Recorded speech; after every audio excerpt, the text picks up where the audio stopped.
The Echoes of Solitude, a desolate journey.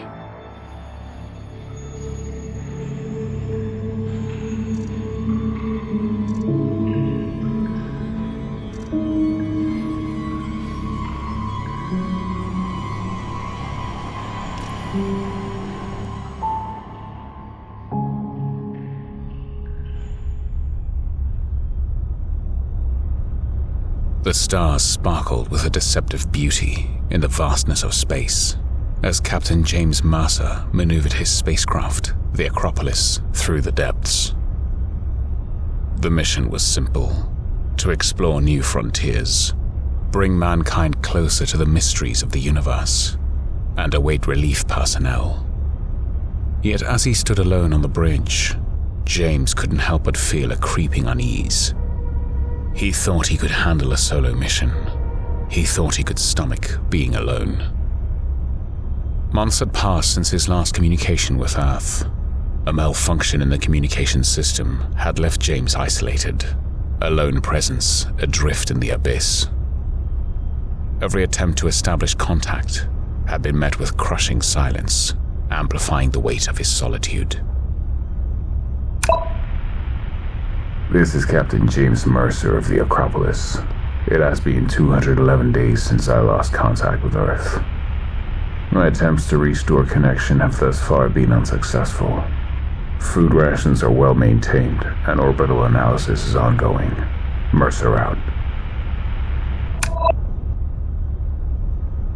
With each passing day, the walls of the Acropolis seemed to close in on James, seemingly mocking his efforts to restore connection.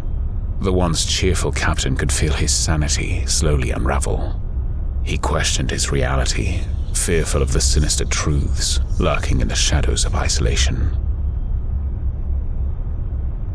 His artificial cycle of day and night bleed together, merging into an eternal twilight.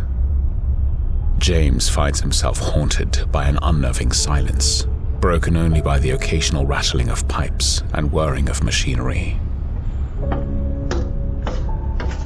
Hello? Is someone there? His footsteps echo through the empty corridors like whispers of ghosts, amplifying his growing hysteria. What the? Hello? What is going on? Desperation takes hold when he discovers an abandoned logbook in the crew quarters. The cryptic entries detail the deteriorating mental states of the previous crew members. James swallows hard as he reads their madness-filled accounts of hallucinations and paranoid ramblings, evidence of how solitude gnawed at the human mind.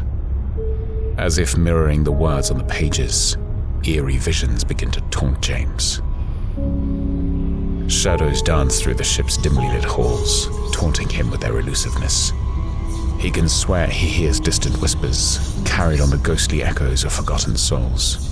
The line between reality and imagination blurs, and the boundaries of his own mind transforms into a terrifying labyrinth. Who's there? Who's there? I can see you. Come out!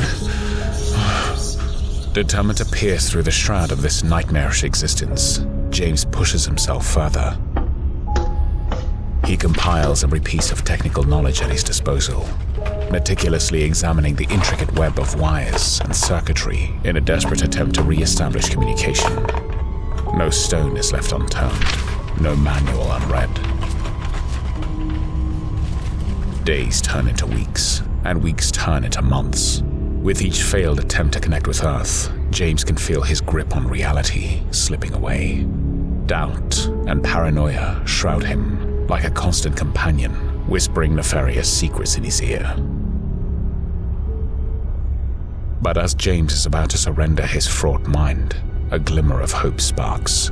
Through sheer luck and perseverance, he stumbles upon a hidden compartment concealing an alternate communication system.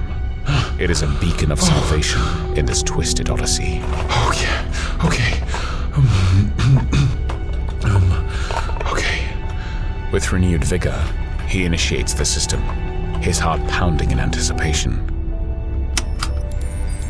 The screen flickers to life, and his trembling fingers type the commands.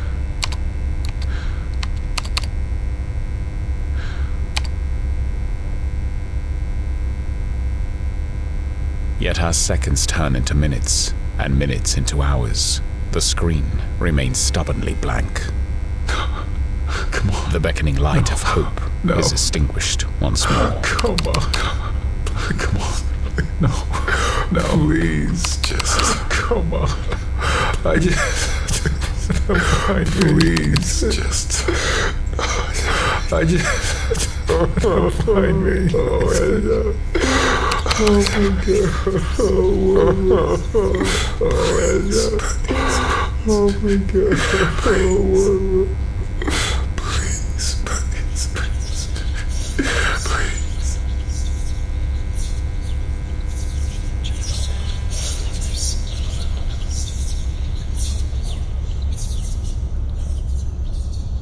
Days since James's failed attempt at communication transforms into a feverish blur. His rationality surrenders to the encroaching darkness, a helpless victim to an unrelenting force.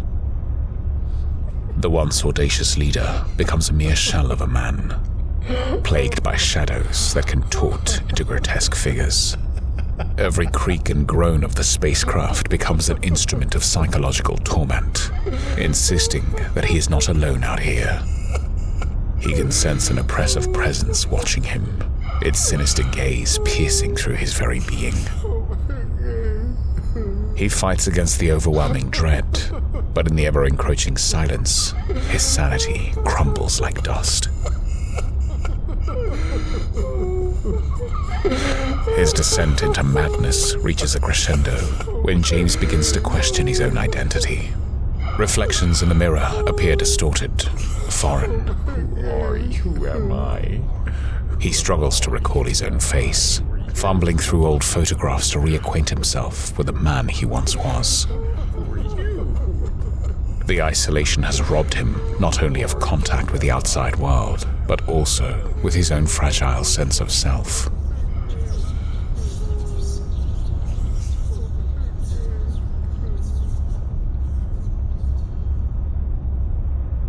As James lies prostrate on the cold metal floor, his spirit on the brink of surrender, a faint beeping pierces the ethereal silence.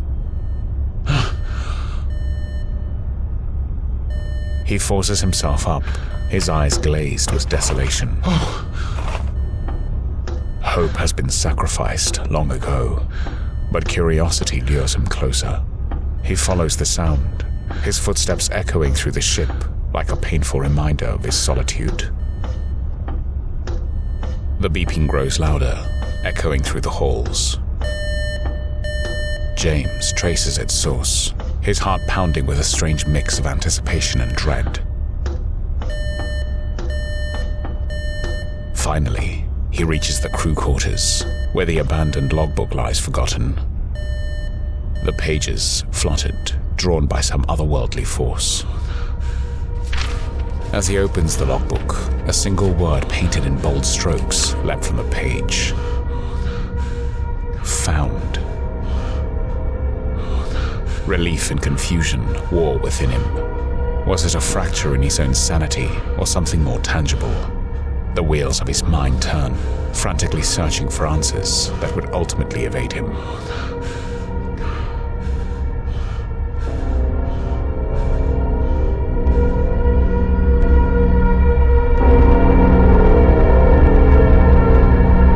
In the end, James lies down beside the logbook, etching his own final entry into its forlorn pages. It is a testament of his existence, both his triumphs and failures. He knows it will be his final echo, his final connection to the world that he is leaving behind.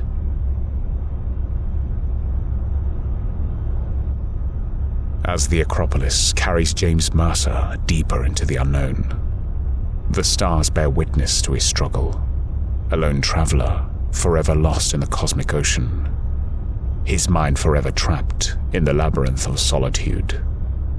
In the vast expanse of the universe, his soul whispers unanswered, succumbing to its fragility. and the dangers that come when they are left to navigate the echoing corridors of their own consciousness.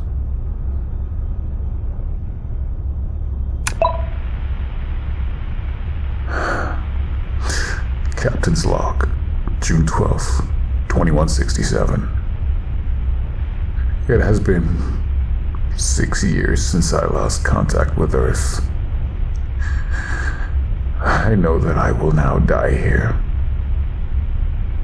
My efforts to re-establish connection has been futile. The time I have been adrift leads me to believe that I have veered off course and have been lost. If my ship is found, I hope that my catalogs, my studies will serve and aid your quest. Like I hoped it would do for me. There are many more things that I wish I could see and say, and I'm sorry. I'm sorry.